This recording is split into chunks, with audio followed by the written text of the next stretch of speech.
Good afternoon. Good. All right. So when a little bit of introduction about myself, even though there was a slide about it, I spent 20 years of my career at Cognizant. I used to head HR for them, and then subsequently the talent supply chain function for the firm for the last 3 years that I spent there. And the topic is very pertinent to me because 20 years I've been as a consumer of the talent. In the last 5 years, I've been a supplier of that talent. And I'm able to see a lot of changes this market has imposed. And when this topic came to me to building the world's leading talent engine, the first question was, aren't we already? Because everybody talks about demographic dividend. There's so many articles that are published about how big the talent pool is. So we should already be the world's leading talent engine. But when you look a little deeper, what qualifies us, or what qualifies anybody, as a world's leading talent engine? Right? It's not just the sheer numbers, it's the capacity. I think we already have it. We are the second largest employment pool in the world. So numbers should make that happen. And especially with India's population growing and China's population slowing down, by 2047, you're most likely to be the largest employment pool. But for you to be categorized and considered as the world's leading talent pool, it's not enough to take jobs somewhere else and move it to India, right? You're denying somebody of employment somewhere else, and those jobs get moved to India. That's one, that was a wave of offshoring that happened, or outsourcing that happened, in my time. 30 years of my career, I've seen a lot of outsourcing. People moved work from high-cost countries to India, a low-cost country, right? That was a cost arbitrage, like Poonam said. A lot of jobs moved because there was a cost differential significant enough to yield better results. But for us to be the world's leading talent engine, it should be that any amount of new jobs that are created anywhere in the world should migrate towards where that talent is. And if that's India, then that's what you would consider as a metric or a benchmark for being the world's leading talent engine. So I went through a few articles, I just picked up some statistics very similar on what are the supply side characteristics of India, right? More than me, I think a lot of work has already been done with Poonam and others, giving you statistics on the overall workforce and the number of graduates that we produce every year. But we also have the largest pool of employable population, not just today, even as late as 2047, when India hits 100 years of independence, you're going to have the maximum number of people between 20 and 59. And the next 5-6 years, we're going to generate 24% of the world's global workforce, right? Additional workforce that needs to join employment. India alone will contribute 24-25%.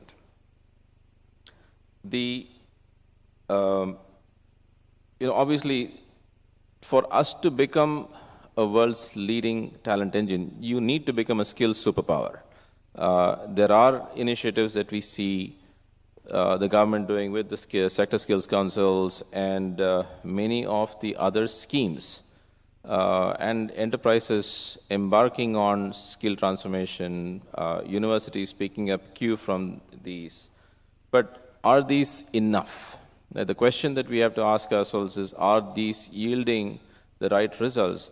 Do they have the necessary focus to develop people in every sector the way, if you were to consider yourself as the world's leading talent hub for manufacturing or IT or services, are we doing all the right things? So from a supply perspective, like Poonam said, 500 million people, that we have the world's leading STEM graduate program. The number of people that we produce is enormous. And we are the world's leading destination for outsourcing and offshoring, right? 60% of the global market share of outsourcing and offshoring is in India, right? You do have other countries like Poland and, a lot of countries in Eastern Europe, but, nothing offers the scale that India offers, right? So that's a very big advantage that we have to keep in mind. So we already have the credibility. People already know that it can be done here. Can we double it, triple it, to make it world's leading talent engine? So the supply side looks promising. I think there's a lot of work that needs to be done on polishing that supply. We'll come to that in a little bit. Let's look at demand side, right? What does demand look like? When you look at demand across the globe, there was a study that I read very recently that there is a workforce of additional 85 million people required by 2030, right? I don't think anybody can, and every major economy will be short by a few million people. So who can bridge that gap? I think between us and China can bridge the gap, but from being a favorable offshoring and an outsourcing destination, India scores over China, especially on the services side. So there is a bigger advantage for India to take a majority of that pie in, improving or in being able to demonstrate the fact that we can produce good quality talent. But there are two, forces at play. When you look at this gap, you also look at the impact of AI, the impact of automation on productivity, just in IT services alone, the industry that I know and that I've been part of for the last 25 years. Gen AI contribution to productivity improvement, it ranges anywhere between 20 to 40%, depending on the job role that you're going to be in, right? And if you have a workforce of 300,000 people, 20% is just 60,000 people, right? That's just a lot of people who will eventually not have enough to do when these technologies mature to the level where they can actually replace the work of people. So if you look at the growth and the need for talent and the shortage that is created by growth of economies across countries, and then you have this productivity improvements releasing capacity, right? So there is a lot of capacity being released in the market. So workforce transformation, reskilling, and there's a World Economic Forum report that I read that there is an initiative to train about 600 million people across the globe on emerging tech or emerging services just to make sure that you don't become redundant in your workforce. So a lot of that needs to be applied to our context as well. So while there is demand, there is also additional supply getting generated on account of automation. So you need to consider that while you plan for your growth and look at, when you look at this as one constraint, automation is another constraint that will impact how economies grow. And while you are building this engine, and all of us are confident that any job can be moved here today, there's only a portion of people that can do it. Then a vast majority require a lot more reskilling, training, upskilling. So, and I think we talked about the education system, the K-12 system, and the bachelors, which need to sort of dovetail what the industry needs, better use cases being made available in universities to make sure that it is industry relevant, contextual to the needs of that time, and make it engaging enough. What should organizations do? Right?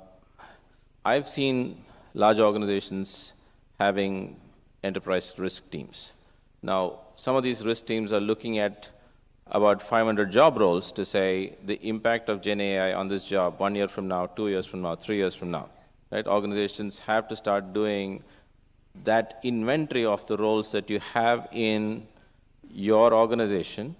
Look at the impact of AI or automation or Gen AI, whatever the case may be, in a 3 to 5 year horizon to see how is this going to get shaped, and then decide your investment in talent in that category accordingly, right? Or look at more fungible talent coming into your organization, or look at talent that can be moved between job roles. So companies are doing that already. Some of the companies that have mature enterprise risk practices are looking at these job roles and seeing how the impact of some of these forces should, this become redundant. Do I need to keep investing in hiring the same kind of talent going forward? As a government, I think more than anything else, more friendly policies to create that reskilling opportunity, some incentives to for people to avail. Because see, today I know a lot of us avail the National Apprenticeship Promotion Schemes to ensure that talent is trained, reskilled, or skilled while getting deployed. But one thing that we have to keep in mind, that the millennials and the Gen Zs have aspirations too, right? So you can't keep looking at, let's say, when you look at India as a low-cost option or a low to medium-cost option, there's only certain kind of jobs that you can move here. And if the aspiration of the employees not be in that category, what other options do they have to make more money, right? Today we are stuck to one company, one employee, right? So we frown upon dual employment, we frown upon things that we don't fully understand. So perhaps it's time to look at an employment contract, look at what we call talent supply co-opetition, right? So competition is where you compete with each other, but co-opetition is where you compete and collaborate with each other. So there are organizations, like especially in the product world, we see a lot of that happening, right? Apple and Google are competitors, but they also collaborate, and Apple runs Google search engine. So in your employment context, other opportunities for you to look at collaborating as an industry across commonly hired skills, make sure that aspirations of people, right? Then don't look at dual employment or gigs as something to frown upon. There is a need, there is an aspiration for people to make more money, and it's if you can't enable it within the organization, people are going to find ways to enable it for themselves. So, these are some of the thoughts that I had. And again, I would say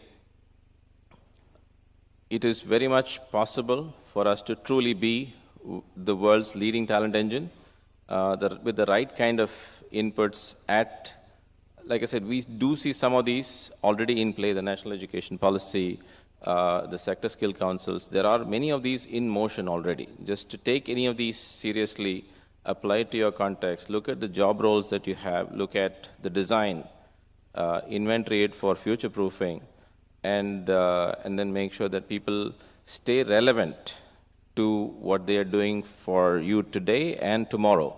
I think that should become a reality very soon. Thank you very much.